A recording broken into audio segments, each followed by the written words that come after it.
Hi student, एक बार फिर आप लोग को मेरे यूट्यूब चैनल में स्वागत है। और आज के इस वीडियो में हम लोग बहुत ही इम्पोर्टेंट टॉपिक के बारे में हम लोग बात करने वाले हैं और वह टॉपिक है तुम्हारा रैंक ऑफ मैट्रिक्स। ऐसे हम लोग मैट्रिक्स के बारे में क्लास 12 में इसका बेसिक कंसेप्ट सारा चीज़ हम लोग पढ़ चुके हैं।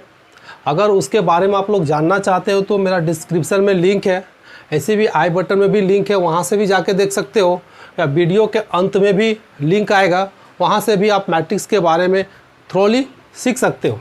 तो आज के इस वीडियो में हम लोग बात करेंगे वह है तुम्हारा रैंक ऑफ मैट्रिक्स। तो रैंक ऑफ मैट्रिक्स का यूज़ कहाँ पे होता है?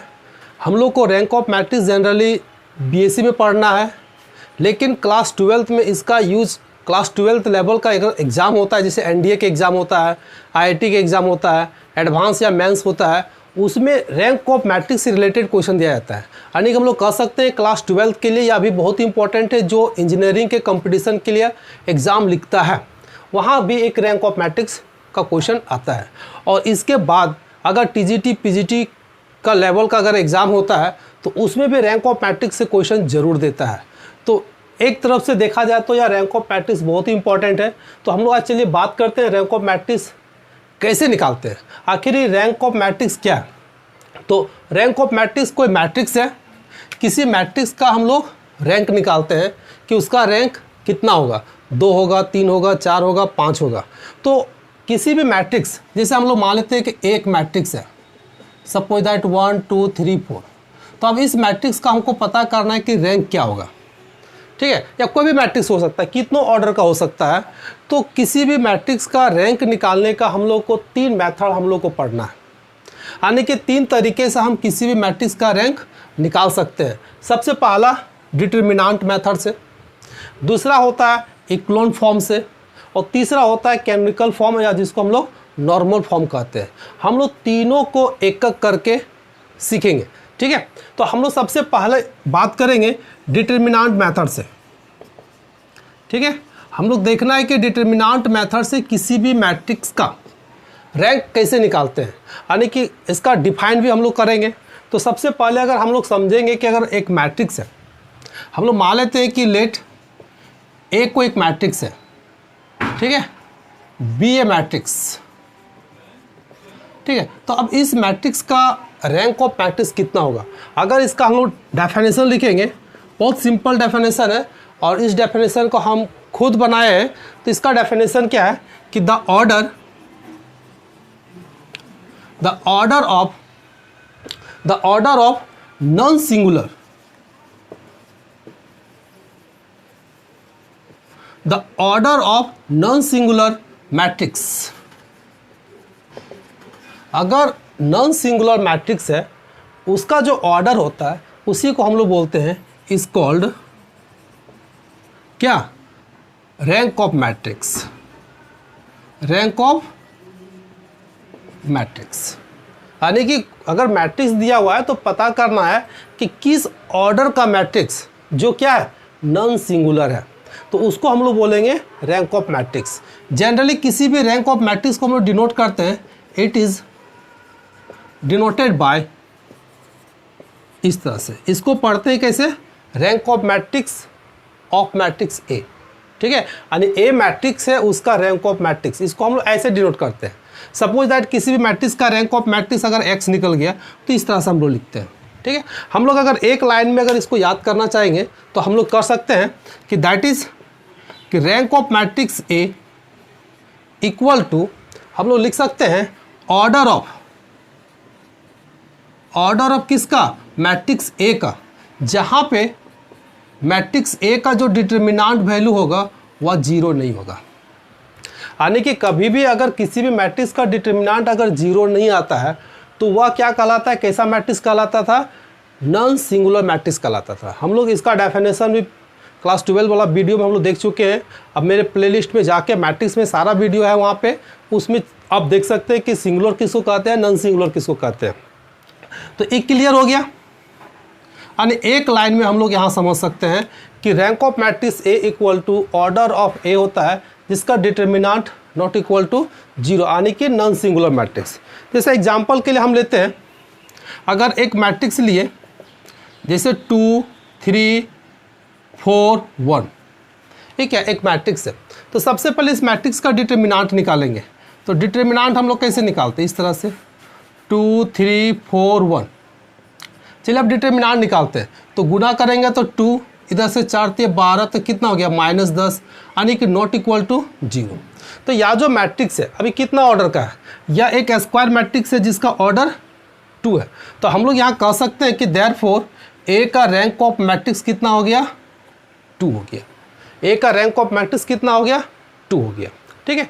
तो यह सिंपल डेफिनेशन था समझने का, और इसको हम लोग डिटर्मिनांट मेथड से तभी बना सकते हैं जब मैट्रिक्स कैसा हो, एक स्क्वायर मैट्रिक्स हो, क्योंकि डिटर्मिनांट तभी एग्जिस्ट करता है जब मैट्रिक्स क्या हो, एक स्क्वायर मैट्रिक्स हो।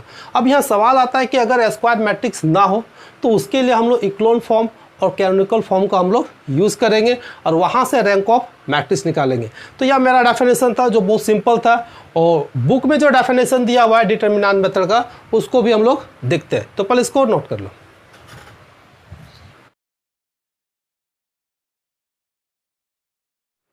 चलिए हम लोग यहाँ पे देखते हैं रैंक ऑफ मैट्रिक्स का सेकंड डेफिनेशन, ठीक है। यह क्या कहता है कि हम लोग मान लेते हैं कि एक मैट्रिक्स है, कितना ऑर्डर का है, तो m × n ऑर्डर का एक मैट्रिक्स लेते हैं। तो द नंबर r, एक नंबर एग्जिस्ट करता है क्या, r। तो इस r को हम लोग बोलेंगे said to be the rank of the matrix a, यानी कि r क्या कहलाएगा, a का रैंक ऑफ मैट्रिक्स कहलाएगा अगर if it possesses the 2 property, अगर उसका प्रॉपर्टी कंटेन करता है कितना, 2 प्रॉपर्टी।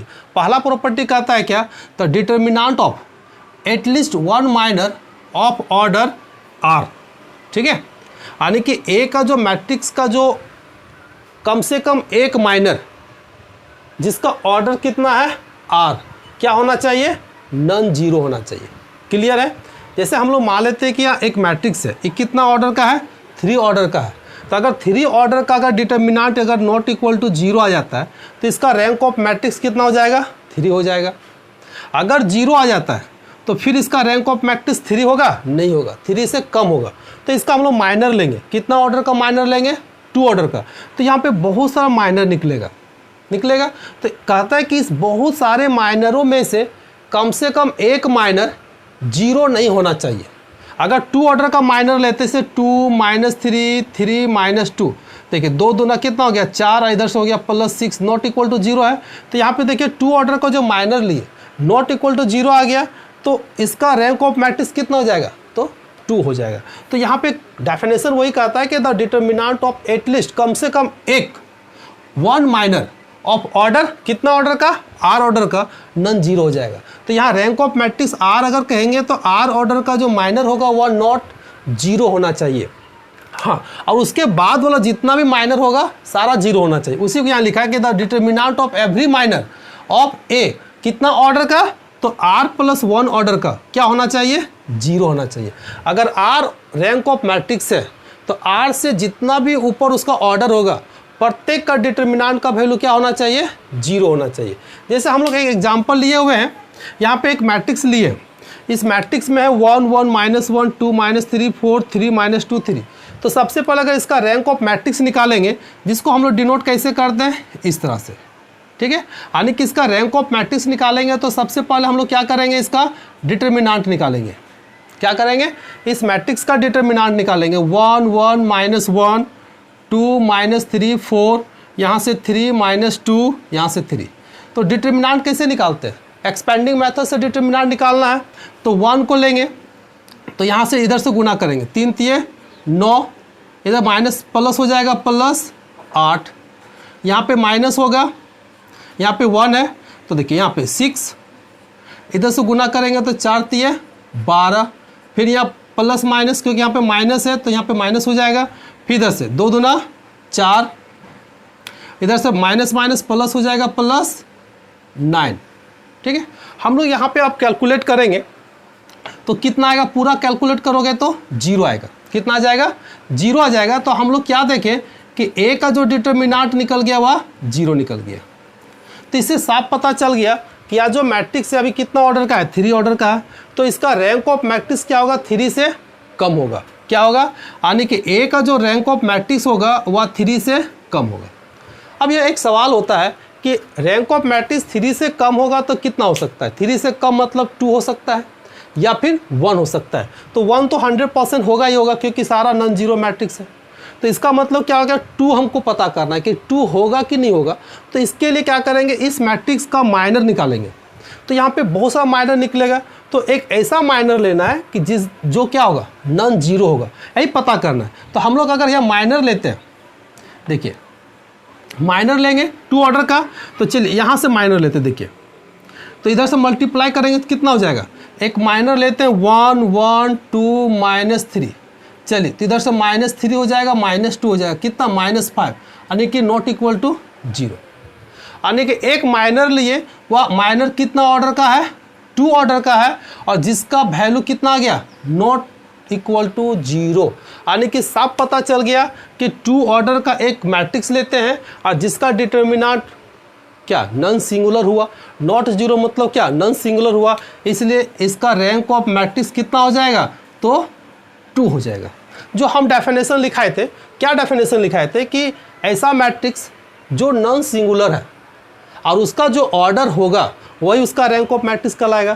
तो अभी यहाँ 3 ऑर्डर का है तो सिंगुलर है, नॉन सिंगुलर है नहीं है, तो कितना ऑर्डर का मैट्रिक्स बनाएंगे जो नॉन सिंगुलर होगा। तो यहाँ पे देखिए 2 ऑर्डर का मैट्रिक्स बना जो क्या हुआ, नॉन सिंगुलर हुआ, तो 2 ऑर्डर का मैट्रिक्स बना तो कितना, 2 हो गया। तो यही 2 इसका क्या कहलाएगा, रैंक ऑफ मैट्रिक्स कहलाएगा। अगर हम एक ऐसा मैट्रिक्स एग्जाम्पल लेते हैं जो नॉन सिंगुलर है, ठीक है, और एक दूसरा एग्जाम्पल लेते हैं, इसको नोट करो।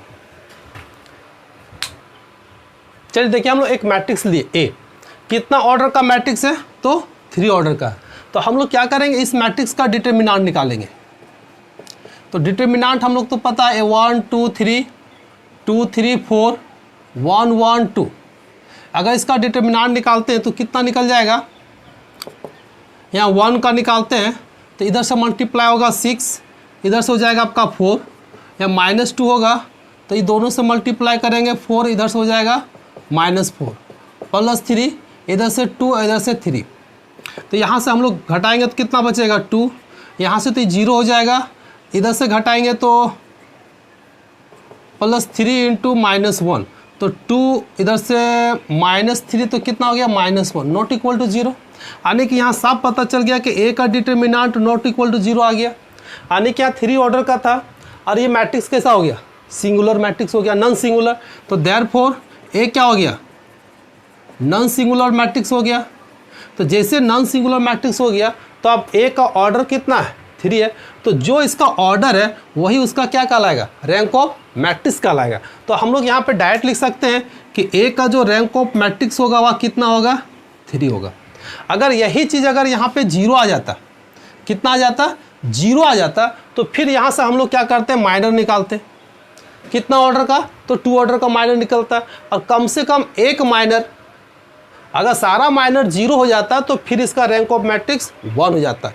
तो कम से कम एक माइनर, यहाँ पे टोटल 3 छोड़ 9 एलिमेंट है तो 9 माइनर निकलेगा, तो 9 में से कम एक माइनर नॉट इक्वल टू 0 आ जाता है, तो फिर इसका रैंक ऑफ मैट्रिक्स कितना हो जाता है, 2 हो जाता है। लेकिन इसका यहाँ पे 3 ऑर्डर का ही नॉन 0 हो गया तो रैंक ऑफ मैट्रिक्स इसका 3 हो गया। तो यह था तुम्हारा डिटर्मिनेंट मेथड से किसी भी मैट्रिक्स का रैंक ऑफ मैट्रिक्स निकालना। अब इसके बाद हम लोग देखेंगे कि इक्लोन फॉर्म से कैसे निकालते हैं और कैनोनिकल फॉर्म से कैसे निकालते हैं। इसमें कोई ज़रूरी नहीं कि तुम्हारा मैट्रिक्स स्क्वायर मैट्रिक्स ही हो, कोई भी मैट्रिक्स हो इससे हम लोग निकाल सकते हैं। चलिए हम लोग देखते हैं इक्लोन और न्यूमेरिकल फॉर्म। देखिए हम लोग इक्लोन फॉर्म का बात करेंगे कि इक्लोन फॉर्म में रैंक ऑफ मैट्रिक्स क्या होता है। एक लाइन में अगर याद करना चाहते हो तो हम लोग याद कर सकते हैं कि इसमें एक मैट्रिक्स लेते हैं, या इसका रैंक ऑफ मैट्रिक्स कहलाएगा क्या, नंबर ऑफ नॉन जीरो रो। जो इक्लोन फॉर्म में कन्वर्ट करने के बाद किसी भी मैट्रिक्स को अगर इक्लोन फॉर्म में कन्वर्ट करते हैं और जो नॉन जीरो रो होता है, नंबर ऑफ नॉन जीरो रो, वही उसका रैंक ऑफ मैट्रिक्स कहलाता है। तो यहाँ पे सवाल है कि किसी मैट्रिक्स को हम लोग इक्लोन फॉर्म में कैसे कन्वर्ट करेंगे। तो इक्लोन फॉर्म में अगर मान लेते हैं मैट्रिक्स है, तो मैट्रिक्स को इक्लोन फॉर्म में मतलब कि नीचे की ओर 0 होना चाहिए। नीचे कितना होना चाहिए, 0, यानी कि ट्रेंगुलर मैट्रिक्स के फॉर्मेट में इसको सेट करना है। जैसे हम लोग मान लेते हैं कि यहाँ ए है, यहाँ बी है, यहाँ सी है, तो इस तरह से 0 0 यहाँ पे डी, ठीक है, या फिर यहाँ पे 0। तो देखिए एक मैट्रिक्स बना, यानी कि नीचे 0 ज़्यादा होना चाहिए, फिर उसके बाद कम होना चाहिए, फिर उसके बाद कम होना चाहिए, यानी कि मैट्रिक्स नीचे से ऊपर डिक्रीजिंग फॉर्म में होना चाहिए, नंबर ऑफ 0 की संख्या। तो इस फॉर्मेट को बोलते हैं इक्लोन फॉर्म में। अभी यहाँ पे देखते हैं कि मैट्रिक्स जो इसको लिखे थे, अगर इसका रैंक ऑफ मैट्रिक्स पूछेंगे तो इसमें टोटल नॉन जीरो रो कितना है, 2 है। नॉन जीरो रो की संख्या कितना, 2 है। तो नीचे वाला तो टोटल 0 हो गया, तो 0 रो हो गया, 2 ही रो है जो नॉन जीरो रहे, तो इसका रैंक ऑफ मैट्रिक्स कितना हो जाएगा, तो 2 हो जाएगा, ठीक है। तो सबसे पहला काम क्या है कि किसी भी मैट्रिक्स को इसको इक्लोन फॉर्म में कन्वर्ट करना, फिर कन्वर्ट करने के बाद देखना है कि इसमें टोटल नॉन जीरो रो कितना है। जो नॉन जीरो रो होता है वही उसका रैंक ऑफ मैट्रिक्स कहलाता है। अभी हम लोग एग्जाम्पल लेते हैं, पूरा क्लियर हो जाएगा, ठीक है। देखिए एक एग्जाम्पल लिए, एक मैट्रिक्स है, या देखिए कोई स्क्वायर मैट्रिक्स नहीं है, अब इसका रैंक ऑफ मैट्रिक्स निकालना है। तो इक्लोन फॉर्म में चेंज करने के लिए हम लोग कोशिश करते हैं कि नीचे जो मैक्सिमम 0 करना है। तो इसका टारगेट क्या होता है, सबसे पहले कॉर्नर को हम लोग 1 करते हैं, ये जैसे 1 हो जाएगा इसके नीचे सारा एलिमेंट क्या हो जाएगा, 0, यानी कि ऊपर से नीचे को 0 करते चले जाएंगे। तो हम अगर यहाँ पे 1 हो गया तो इसको 0 करना है, तो R2 को चेंज करेंगे, तो R2 माइनस 2 को R1 से गुना करेंगे, एंड नीचे वाला R3 को 0 करेंगे, तो R3 को चेंज करेंगे, R3 को 3 से गुना करेंगे R1 को। तो मेरा देखिए 2 और 3 क्या हो जाएगा, 0 हो जाएगा। तो चलिए हम लोग यहाँ पे 0 करते हैं, तो 1 2 3 4, तो यहाँ से 2 से 2 करेंगे तो 0 हो जाएगा। यह ऑपरेशन हम लोग जानते हैं मैट्रिक्स में। यहाँ पे 2 से मल्टीप्लाई करेंगे तो 2 2 जा 4, तो यहाँ पे कितना हो जाएगा, -3 हो जाएगा। यहाँ पे 2 से मल्टीप्लाई करेंगे 6 हो जाएगा, 4 में माइनस, तो -2 बचेगा। यहाँ पे 2 से मल्टीप्लाई करेंगे 8 हो जाएगा, तो 3 में 8 जाएगा, तो माइनस कितना बचेगा, 5 बचेगा, ठीक है। नीचे जब यहाँ 3 से तो 0 हो जाएगा, क्लियर है। अब जब 0 हो जाएगा यहाँ पे हम लोग 3 से गुना करेंगे तो कितना हो जाएगा, 6, 0 माइनस 6, तो -6 होगा। अब यहाँ पे 3 से गुना करेंगे तो 9, तो 5 में 9 जाएगा, तो -4 बचेगा। यहाँ पे गुना करेंगे 3 4 ते 12, तो इधर से हो जाएगा तुम्हारा -10 -12, तो कितना हो जाएगा, -22 हो जाएगा। तो इस तरह से आप देखिए दोनों क्या हो गया, 0 हो गया। अब क्या करना है कि इसको लेना है और इसके नीचे वाला को 0 करते चले जाएंगे। तो सबसे पहले हम लोग क्या करेंगे, 2 से यहाँ पे मल्टीप्लाई करके इसको अगर ऐड कर देते हैं तो दोनों 0 हो जाएगा। यानी कि हम लोग यहाँ और एक ऑपरेशन करेंगे कि R3 को चेंज करेंगे, तो R3 को प्लस करेंगे, सॉरी माइनस कर देते हैं, कितना, 2 से गुना करके किसको, R2 को, तो कितना निकल जाएगा। देखिए यहाँ पे 1 है, 2 है, 3 है, 4, इसमें तो कोई चेंजिंग नहीं होगा। यहाँ पे देखिए 0 है, -3 है, -2 है, -5, इसमें कोई चेंजिंग नहीं होगा। अब देखिए इसमें चेंजिंग हो जाएगा। हम लोग क्या किए, यहाँ पे -6 है, प्लस कर दिए, सॉरी माइनस कर दिए, कितना, 2 से गुना करके, तो -6 माइनस क्या हो जाएगा, प्लस ही कटेगा, तो ये टर्म 0 हो जाएगा। इसी तरह से यहाँ पे हम लोग 2 से गुना करेंगे, 2 दूना 4, अब इसको घटाएंगे तो 0 हो जाएगा। यहाँ पे 2 से हम लोग गुना करेंगे, -5, कितना, 2 से, तो +10 हो जाएगा, यहाँ पे 22, तो कितना आ जाएगा, घटाएंगे तो -12, ठीक है।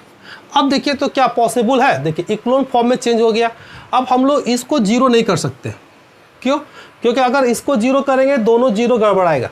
तो हम लोग मैक्सिमम इसी फॉर्मेट में ला सकते हैं, इससे आगे हम लोग नहीं बढ़ सकते। तो यहाँ पे हम लोग क्या देखें कि नंबर ऑफ नॉन जीरो रो कितना है, 1 2 3 है। तो यहाँ पे नंबर ऑफ नॉन जीरो रो कितना लिखाएगा, 3 लिखाएगा। तो इसका मतलब इसका रैंक ऑफ मैट्रिक्स कितना हो जाएगा, तो 3 हो जाएगा।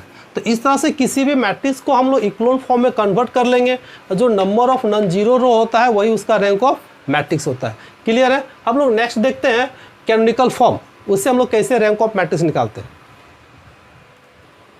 चलिए हम लोग कैनोनिकल फॉर्म में देखते हैं। तो कैनोनिकल फॉर्म में हम लोग क्या करना है कि इसका रैंक ऑफ मैट्रिक्स जो होता है कैसे याद रखेंगे। देखिए रैंक ऑफ मैट्रिक्स ए, तो इसका जो नॉन जीरो आइडेंटिटी मैट्रिक्स होता है, ठीक है, यानी कि ऑर्डर ऑफ आइडेंटिटी मैट्रिक्स, जितना ऑर्डर का जो आइडेंटिटी मैट्रिक्स बनेगा वही इसका क्या कहलाएगा, रैंक ऑफ मैट्रिक्स कहलाएगा। तीनों को बहुत सिंपल है। जितना ऑर्डर का पहला वाला था कि अगर नॉन सिंगुलर होता है उसका रैंक ऑफ मैट्रिक्स है, इक्लोन फॉर्म में था कि नंबर ऑफ नॉन जीरो रो, और इसमें क्या होता है कि ऑर्डर ऑफ आइडेंटिटी मैट्रिक्स, जितना ऑर्डर का आइडेंटिटी मैट्रिक्स बनता है वही उसका रैंक ऑफ मैट्रिक्स कहलाएगा। तो हम लोग जैसे एक मैट्रिक्स लिए, अब इस मैट्रिक्स को क्या करना, रैंक ऑफ मैट्रिक्स निकालना है। तो सबसे पहला टारगेट है कि इस मैट्रिक्स को आइडेंटिटी मैट्रिक्स में क्या करना है, कन्वर्ट करना है। तो आइडेंटिटी मैट्रिक्स क्या होता है कि डायगोनल 1 1 होता है, बाकी सब 0 होता है। तो हम लोग को ये जो डायगोनल दिख रहा है इसको क्या करना है, 1 1 करना है, अब बाकी सारे एलिमेंट को क्या करना है, 0 करना है। तो सबसे पहले इसको 1 करना होगा। तो 1 करने के लिए अगर इस रो कॉलम में अगर 1 है तो ठीक है, नहीं है तो क्या करेंगे, डिवाइड करेंगे। तो मेरे पास यहाँ पे दिख रहा है कि यहाँ पे 1 है, किस पे, तो C3 पे। तो हम लोग क्या करेंगे, C1 को C3 से क्या करेंगे, इंटरचेंज कर देंगे। जब C1 को C3 से इंटरचेंज करेंगे तो क्या हो जाएगा, ये वाला यहाँ पे चला जाएगा और ये यहाँ पे आ जाएगा, यानी कि 1 4 0, और यहाँ पे 2 3 1 तो रहेगा ही। अब इसके जगह पे आ जाएगा 4 6 और 2, यहाँ से 3 7 1, इतना तो हम लोग कर सकते हैं। अब इसके बाद देखिए यहाँ पे जैसे 1 हो गया, अब इस 1 के मदद से इसको 0 कर सकते हैं, इसको 0 कर सकते हैं, इधर से हम इस दोनों को भी 0 कर सकते हैं। तो चलिए हम लोग 0 करते हैं। तो सबसे पहले हम लोग यानी कि R2 को 0 करते हैं। तो R2 को 4 से मल्टीप्लाई करके हम लोग 1 को घटा देंगे। R3 ऑलरेडी यहाँ पे 0 है, तो हम लोग एक काम करना होगा, चलिए 0 करते हैं। तो 1 2 4 3, तो यहाँ से 4 से मल्टीप्लाई करेंगे तो ये 0 हो जाएगा। तो 4 से ये भी मल्टीप्लाई होगा तो कितना हो जाएगा, 4 दूना 8, यानी कि 3 में से 8 चला जाएगा तो कितना बचेगा, -5। हम लोग फिर इसको 4 से गुना करेंगे, 4 चौक 16, यानी कि 6 - 16 तो कितना बचेगा, -10। यहाँ पे 3 है, 4 3 12, यानी कि 7 में से 12 जाएगा तो कितना बचेगा, 7 5 12, यानी कि -5। इसमें 0 1 2 1, क्लियर है। अब हम लोग को क्या करना है कि ये जो कॉलम दिख रहा है 2 4 3, इसको 0 करना है। यानी कि कैसे 0 होगा, देखिए बहुत आसान है। यानी कि C1 को चेंज करेंगे, सॉरी C2 को चेंज करेंगे किससे, C2 - 2 इंटू C1। C3 को चेंज करेंगे, C3 is change C3 - 4 C1, and C4 is change C4 - 3 into C1। यहाँ पे क्लियर है कि अब हम लोग क्या करेंगे, 1, ये तो 1 पहले से 0 है 0 है। अब इसको देखिए 2 से गुना करके घटाएंगे तो 0 हो जाएगा। यहाँ पे 0 है तो कोई फर्क पड़ेगा, नहीं पड़ेगा। यहाँ पे 4, ये 0 हो जाएगा, -10 2, ये भी 0 हो जाएगा, -5 1। तो देखिए इस तरह से पहला रो पहला कॉलम उन्हीं की 1 को छोड़ के 0 हो गया। अब हमको क्या करना है कि सेकंड डायगोनल का एलिमेंट कितना हो गया, -5, इसको 1 बनाना है। तो इसको क्या बनाना है, 1। तो हम लोग क्या करेंगे, -5 से डिवाइड कर देंगे, यानी कि यहाँ पे R2 is change R2 divided by -5। तो क्या हो जाएगा मेरा एक मैट्रिक्स, यहाँ पे देखिए 1 0 0 0 0 0, ये हो जाएगा 1, ये हो जाएगा 2, ये भी हो जाएगा 1 1 2 1, क्लियर है। अब यहाँ पे जैसे 1 हो गया, इस दोनों को हम 0 कर सकते हैं और नीचे भी 0 कर सकते हैं, ठीक है। ऐसे भी हम लोग इसको घटा देते हैं तो नीचे टोटल 0 हो जाएगा, यानी कि 1 2 3, R3 is change R3 - R2। देखो तो कितना हो जाएगा, 1 0 0 0 1 2 1 0 0 0 0 0 हो गया। अब हम लोग क्या करेंगे, इन दोनों को घटाएंगे तो कितना हो जाएगा, 0 0 0 1, देखिए 1। अब अगर हम इसको 2 से मल्टीप्लाई करके इसको घटाते हैं, ये भी 0 हो जाएगा, इसको घटाएंगे तो 0 हो जाएगा, ये भी 0, देखिए टोटल 0। तो यहाँ पे एक आइडेंटिटी मैट्रिक्स बन गया, कितना ऑर्डर का, 2 ऑर्डर का। देखिए इस तरह से इसको मिटा देते हैं तो एक आइडेंटिटी मैट्रिक्स बना, देखिए ये दिख रहा है। अब बाकी सारा एलिमेंट कितना हो गया, 0 0, तो या एक आइडेंटिटी मैट्रिक्स क्रिएट हुआ, कितना ऑर्डर का क्रिएट हुआ, तो 2 ऑर्डर का क्रिएट हुआ, तो इसलिए इसका रैंक ऑफ मैट्रिक्स कितना हो जाएगा, 2। इसी को लिखाए थे कि किसी भी मैट्रिक्स का रैंक ऑफ मैट्रिक्स कितना होगा, जो ऑर्डर ऑफ आइडेंटिटी मैट्रिक्स। ये जो आइडेंटिटी मैट्रिक्स बना, कितना ऑर्डर का बना, तो 2 ऑर्डर का बना, तो वही उसका क्या कहलाएगा, रैंक ऑफ मैट्रिक्स कहलाएगा। तो इस तरह से हम लोग कैनोनिकल फॉर्म का भी हम लोग रैंक ऑफ मैट्रिक्स निकाल सकते हैं। ठीक है, तो इसको नोट करो। देखिए, इस तरह से हम लोग अगर रैंक ऑफ मैट्रिक्स का बात करते हैं तो इसका पूरा सारांश क्या निकलता है कि डिटर्मिनेंट मेथड में किसी भी मैट्रिक्स का जो रैंक ऑफ मैट्रिक्स निकलता है वह ऑर्डर ऑफ किसका, नॉन सिंगुलर मैट्रिक्स। अगर नॉन सिंगुलर मैट्रिक्स है उसका जो ऑर्डर होगा वही उसका रैंक ऑफ मैट्रिक्स होगा। ठीक है, और दूसरा इक्वलेंट फॉर्म का जो रैंक ऑफ मैट्रिक्स निकलता है, यानी कि rank of matrix equal to number of non zero row. हम इसको इक्वलेंट फॉर्म में कन्वर्ट करेंगे, उसके बाद देखना है कि नंबर ऑफ नॉन जीरो कितना है, वही उसका रैंक ऑफ मैट्रिक्स कहलाएगा। अगर हम कैनोनिकल फॉर्म में बनाएंगे तो जो लास्ट में ऑर्डर ऑफ निकलता है किसका, आइडेंटिटी मैट्रिक्स का। किसी भी आइडेंटिटी मैट्रिक्स का जो ऑर्डर निकलता है वही उसका क्या कहलाएगा, रैंक ऑफ मैट्रिक्स कहलाएगा। तो पूरा रैंक ऑफ मैट्रिक्स का इस 3 लाइन में ही पूरा सारांश है। ठीक है, जो इसको हम अपने से क्रिएट किए हुए हैं। तो इस तरह से हम लोग इसको ऑब्जेक्टिव में या किसी भी एग्जाम में इसका बहुत ज़्यादा यूज़ होगा और यहाँ से हम लोग पूरा कंसेप्ट को समझ सकते हैं। बस 3 लाइन में ही पूरा रैंक ऑफ मैट्रिक्स हम लोग याद कर सकते हैं। तो यह वीडियो आप लोग को कैसा लगा, अगर अच्छा लगा होगा तो लाइक, कमेंट और शेयर दोस्तों को जरूर करें। ठीक है, हम लोग नेक्स्ट वीडियो मिलेंगे नेक्स्ट कंसेप्ट के साथ।